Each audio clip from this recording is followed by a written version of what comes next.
Hello, welcome to Tips with the Flawless Team. I'm Tracy, and today we have Denise. Hi. Denise is also a part of the Flawless Team, and we have Fallon today behind the scenes. Hello. So this weekend is Super Bowl weekend. Yes. So I'm not sure if you're a fan of football or. You know, I am, only because my boyfriend is. So he has adopted me. I am a Cowboys fan. So this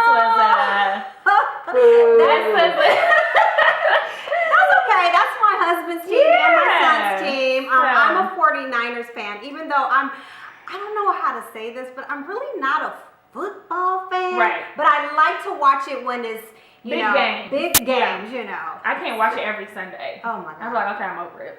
But Super Bowl, I will watch. Some other playoff championship games, I'll watch. Yes. And the Cowboy games. Yes. I have And to watch. usually my husband and I, we go to Vegas with a group of people and we have such a great time. But this year we opted out and we're going to stay local. Yeah.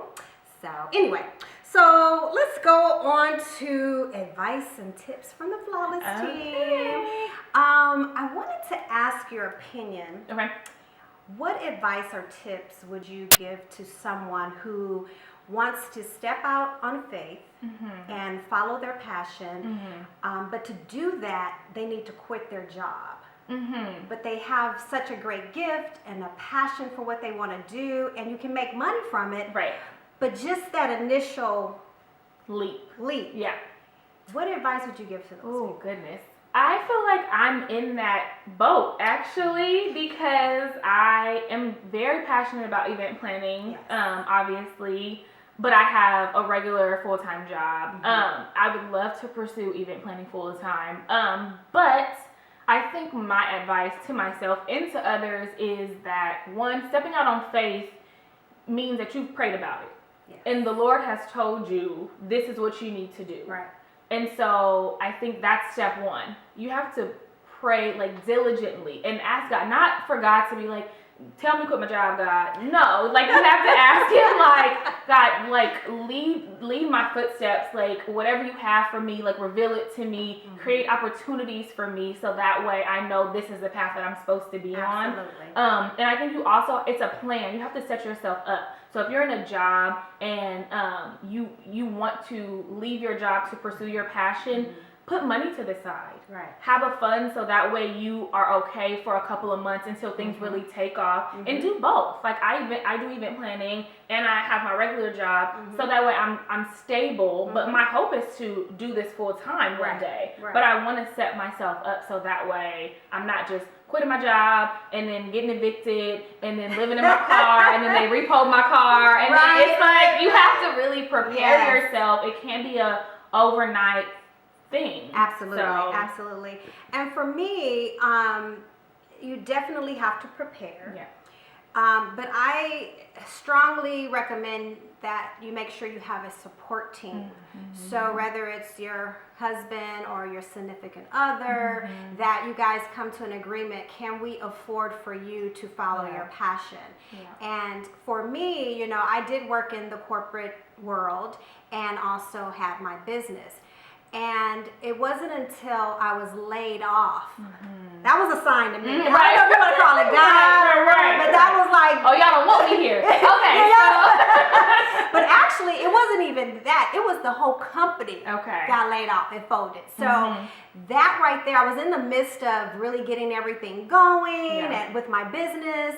And so when that happened to me, I was like, I was praying about it. I was saying, Lord, let me know if this is what I need to be doing. And so when that happened, I said, that was my sign. And that was to tell me, you can do this. Because I used to complain and say, honey, I'm tired. I don't have enough time. If I didn't have to work, I would be able to talk to my clients and blah, blah, blah. And when that happened, I was like, here it is. It is none at all. And there's times when I would feel I need to go back to work because things are not going on. But I tell you, year after year, it has been great. It's not where I would want it to be, But I think you've always had an entrepreneurial spirit, though. So that's you're absolutely different. right. Like I don't think you were ever meant to work for somebody else. You're right, because at the age of 18, I had a clothing store, Tracy's Unique Boutique. I was so determined to have my own business. Right. It wasn't even funny, and I loved fashion. So I started there, and I've always wanted my own business, my own company. And so, you know, of course I have a passion for event planning and wedding planning, and I used to just do small events and birthday parties and stuff like that. And then it wasn't until one of my dearest best friends who got married, who was actually at the time getting married, and she said, I want you to plan my wedding. And I'm like, what? Okay, you know. And she said, and I'm getting married in Hawaii. And I was like, whoa, how am I going to do that, right? And so I did. I conquered it. I did it. And she told me, she said, I'll never forget this. She said, she's really the one responsible for me starting my business.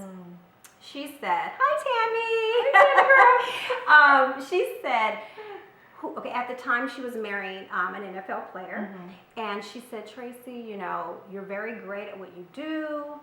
You should really consider going into business for yourself. She said, because once you do my bridal shower and you do my wedding, I guarantee you're going to be getting business from the wives. Okay? Wives, yeah.